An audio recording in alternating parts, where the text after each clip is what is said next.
दोस्तों, the Millionaire next door के author Thomas and William ने जब इस टॉपिक पर रिसर्च करना स्टार्ट किया कि कुछ लोग इतने अमीर कैसे बन जाते हैं, इतने वेल्दी कैसे होते हैं, तो उन्हें काफ़ी शॉकिंग रिजल्ट मिले। वह उन ऊंचे एरियाज में गए, उन अप स्केल जगह पर गए जहां पर अमीर लोग रहते थे।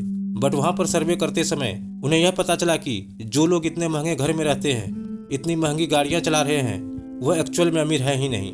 और फिर उन्होंने अपने सर्वे को जब आगे बढ़ाया तो उन्हें एक और बात पता चली कि मैक्सिमम लोग जो एक्चुअल में वेल्दी थे, अमीर थे, वह इन अप स्केल एरिया में रहते तक नहीं थे। जो असल में मिलेनियर है वह ना तो मिलेनियर लोगों की तरह रहते हैं, ना उनकी तरह दिखते हैं और ना ही उनकी तरह खाते हैं। यहाँ तक कि वह इतने सिंपल रहते हैं कि आप उन्हें देखकर पहचान भी नहीं सकते हैं कि वह लोग मिलेनियर है। अब आपको लग रहा होगा कि बड़े बड़े घर में रहने वाले लोग, महंगी महंगी गाड़ियाँ चलाने वाले लोग वेल्दी नहीं है तो अमीर कौन है? वेल, वह लोग दिखने में अमीर थे बट एक्चुअली में नहीं।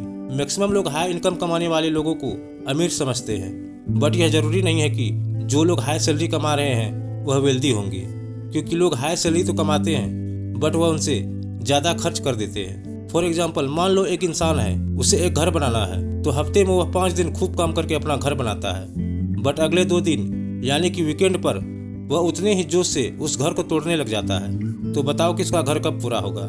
कभी पूरा भी होगा या फिर नहीं, यह कहना भी मुश्किल है। उसी तरह लोग खूब मेहनत करके मंडे टू फ्राइडे काम करते हैं, अच्छा खासा पैसा कमाते हैं, बट अगर वह लोग बाकी के 2-3 वीकेंड पर उन्हीं कमाए हुए पैसों को लुटाना स्टार्ट कर देते हैं तो वह कभी भी अमीर या वेल्दी नहीं बन पाएंगे। तो यह थी अमीरों की पहली निशानी, लिव बिलो द मीन्स। मतलब कि हमें दूसरों को दिखाने के लिए पैसे खर्च नहीं करने चाहिए, क्योंकि बहुत सारे मिलेनियर लोग तो बड़े घर या गाड़ी लेते तक नहीं है। इनफैक्ट वॉरेन बफेट आज भी अपने उसी पुराने घर में रहते हैं जो उन्होंने 1958 में लिया था। बहुत से लोग जैसे ही मार्केट में नया मोबाइल आता है उसे खरीदने के लिए रेडी हो जाते हैं, अब चाहे उन्हें उसके लिए अपनी किडनी ही बेचना क्यों न पड़ जाए। और वह लोग अपनी हैसियत से ज़्यादा उन चीज़ों पर खर्च कर देते हैं। अब यहाँ बहुत से लोग कहेंगे कि अगर हम इतना पैसा कमा रहे हैं तो उसे खर्च भी नहीं करें तो क्या करें? वेल, महंगा घर, महंगी गाड़ी, डिजाइनर कपड़े खरीदने में कोई बुराई नहीं है, लेकिन अगर वह चीज़ आप दूसरों को दिखाने के लिए कर रहे हैं, शो ऑफ करने के लिए इन चीज़ों पर माइंडलेस स्पेंड कर रहे हो, तो आप कभी भी वेल्दी नहीं बन पाओगे। इसलिए जो लोग मिलेनियर होते हैं वह भी पैसे खर्च करते हैं, पर वह केवल उन्हीं चीज़ों पर पैसे खर्च करते हैं जो उनके लिए मैटर करती है, ना कि दूसरों को दिखाने के लिए वह पैसे खर्च करते हैं। इसलिए हमें अपने पैसे को सोच समझ कर खर्च करने चाहिए। नंबर 2, पहले डिफेंस। दोस्तों, अब मैं आपको कुछ क्वेश्चन पूछता हूँ। नंबर 1, क्या आप अपना एनुअल बजट बनाते हो? नंबर 2, क्या आप जानते हो कि आपके फैमिली के टोटल खर्चे कितने हैं? नंबर 3, क्या आपने आपका डेली का, मंथली का या फिर ईयरली गोल सेट कर रखा है या फिर नहीं? नंबर 4, क्या आप अपना काफी टाइम अपने फ्यूचर के फाइनेंशियल प्लानिंग पर देते हो या फिर नहीं? तो अब आप इन सवालों के आंसर सोच करके देखो, आपके आंसर यस है या फिर नहीं। पर जितने भी मिलेनियर लोग होते हैं उन लोगों का आंसर यस ही होगा। वह लोग इन चीजों के बारे में सोच कर चलते हैं, उनके पास हर चीज का जवाब होता है। अब आपको लगेगा कि एक मिलेनियर बनने के बाद उन्हें पैसों की चिंता करने की क्या जरूरत है या फिर बजट बनाने का क्या फायदा? अब तो वह बहुत अमीर है, बट अगर वह लाइफ टाइम अमीर या वेल्दी बने रहना चाहते हैं तो उन्हें पैसों को मेंटेन रखने के लिए हमेशा इन सब के बारे में सोचना ही पड़ेगा।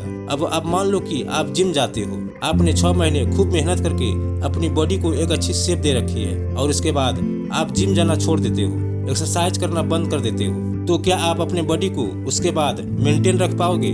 जी बिल्कुल नहीं। अगर आपको हमेशा फिट रहना है, बॉडी को मेंटेन रखना है, तो आपको लगातार एक्सरसाइज करते ही रहनी पड़ेगी, अपने डाइट पर ध्यान देना ही पड़ेगा। उसी तरह आप मिलेनियर बनना चाहते हो और हमेशा मिलेनियर बने रहना चाहते हो तो आपको भी इन सारे सवालों के जवाब हमेशा ढूंढने होंगे और हमेशा मेंटेन करना होगा। इसलिए मिलेनियर लोग पैसा गंवाने को लेकर काफी डिफेंसिव होते हैं। वह अपना पैसा सोच समझ कर खर्च करते हैं, न केवल पैसा, वह अपना टाइम भी सोच समझ कर खर्च करते हैं। जबकि दूसरी तरफ मैक्सिमम लोग टाइम और मनी के बारे में सोचते तक नहीं है और शो ऑफ के लिए चीजों पर खर्चे कर देते हैं। इसलिए अगर आपको भी अमीर बनना है तो आपको इन सब पर ध्यान देना होगा और अपने टाइम और मनी को लेकर थोड़ा डिफेंसिव होना पड़ेगा। Number 3, parents gifts. दोस्तों, अब वह जमाना गया जब यह था कि राजा का बेटा ही राजा बनेगा या फिर अमीर का बेटा ही अमीर बनेगा। वेल, आज के टाइम पर ज्यादातर लोग जो मिलियनियर बनते हैं उनमें यह देखा गया है कि उन्हें कभी भी फैमिली से गिफ्ट या पैसे नहीं मिलते हैं, क्योंकि अगर अमीर पेरेंट्स अपने बच्चों को दबाकर पैसे देंगे तो वह बच्चा पैसे की वैल्यू को कभी नहीं समझ पाएगा। इसलिए अमेरिका और कई देशों में तो पेरेंट्स कॉलेज के बाद अपने बच्चों को खुद पैसे कमाने के लिए बोलते हैं। यहाँ तक कि कुछ बच्चे तो अपने कॉलेज की फी खुद ही भरते हैं और ज्यादा चांसेस होते हैं कि ऐसे बच्चे पैसे की वैल्यू को समझते हैं और उनके मिलियनियर बनने के चांसेस भी काफी ज्यादा बढ़ जाते हैं। इसलिए अमीर लोग अपने बच्चे को पैसे देने से ज्यादा उन्हें फाइनेंशियल एजुकेशन के बारे में बताते हैं, पैसों की इम्पोर्टेंस को बताते हैं, क्योंकि दूसरों के पैसे खर्च करना आसान होता है कंपेयर टू खुद के कमाए हुए पैसे। वॉरेन बफेट अपने बच्चों को पूरा पैसा देने में बिलीव नहीं करते। उनका मानना है कि बच्चों को इंडिपेंडेंट और कॉन्फिडेंट बनाओ, वह खुद ब खुद अपना पैसा कमा लेंगे। वह बोलते हैं कि मैं अपने बच्चों को इतना तो देना चाहता हूँ कि उन्हें लगे कि वह कुछ भी कर सकते हैं, लेकिन इतना भी नहीं देना चाहता हूँ कि उन्हें लगे कि कुछ करने की जरूरत ही नहीं है। Number 4, the right profession. दोस्तों, एक रिसर्च से पता चला है कि जो लोग सेल्फ एम्प्लॉयड होते हैं उनके अमीर बनने के चांसेस ज्यादा होते हैं कंपेयर टू उन लोगों के जो दूसरे लोगों के लिए काम करते हैं। वेल, यह चीज ऑथर ने एक मिलियनियर से पूछी कि ऐसा क्यों, तो मिलियनियर का जवाब था कि मैक्सिमम लोग सुबह उठकर ऐसी जॉब करने जाते हैं जो उन्हें करना बिल्कुल भी पसंद नहीं है और खुश होने की वजह वह सैड फील करते हैं, जबकि मैं अपने काम को लेकर हमेशा एक्साइटेड रहता हूँ। मैं जो काम करता हूँ मुझे वह करना बहुत ही पसंद होता है, इसलिए मैं उसमें और भी ज्यादा ग्रो हो रहा हूँ, सक्सेसफुल हो रहा हूँ और अमीर होते जा रहा हूँ। जबकि दूसरी तरफ जो लोग दूसरों के लिए काम करते हैं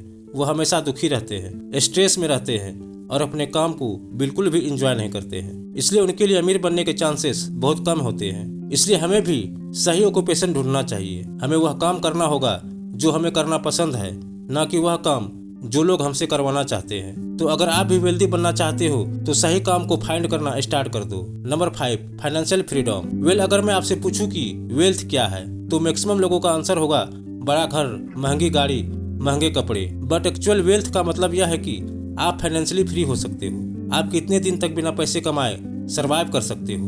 अब जरूरी नहीं है कि जो लोग करोड़ों कमा रहे हैं वह फाइनेंशियली फ्री हो, क्योंकि हो सकता है कि वह कमाते तो करोड़ों है बट उन्हें खर्च भी कर देते हैं, तो वह कभी भी फाइनेंशियली फ्री नहीं हो सकते हैं। और मिलियनियर लोगों का पहला गोल होता है फाइनेंशियल फ्रीडम हासिल करना, जिससे कि उन्हें पूरा टाइम मिले उन चीजों को करने को जो वह हमेशा करना चाहते हैं। इसलिए उन्हें कोई फर्क नहीं पड़ता है कि मार्केट में कौन सा नया मोबाइल फोन आया है, क्योंकि वह लोग अपने गोल पर फोकस करते हैं, ना कि शो ऑफ पर पैसे खर्च करते हैं। इसलिए हमें भी कुछ ऐसे एसेट्स क्रिएट करने चाहिए जो हमें फाइनेंशियल फ्रीडम को अचीव करने में मदद करे। तो दोस्तों, ये था 5 साइन इस amazing book the millionaire next door से, जो कि मिलियनियर लोगों में होती है। तो हो सकता है कि अगर आप भी एक बड़ी सिटी में रहते हो तो आपके आसपास भी कोई ना कोई मिलियनियर रहता होगा, और हो सकता है कि आपको पता तक नहीं हो, क्योंकि वह लोग अपने पैसों की वैल्यू को समझते हैं और इतने सिंपल रहते हैं कि आप उन्हें देखकर पता भी नहीं लगा सकते कि वह एक्चुअल में मिलियनियर है। सो दोस्तों, आई होप कि यह बुक समरी आपको पसंद आया होगा। वीडियो पसंद आया तो वीडियो को ज़्यादा से ज़्यादा शेयर कीजिए, वीडियो को लाइक कीजिए, साथ ही मेरे चैनल को सब्सक्राइब जरूर कीजिए। फिर मिलते हैं एक नई वीडियो के साथ।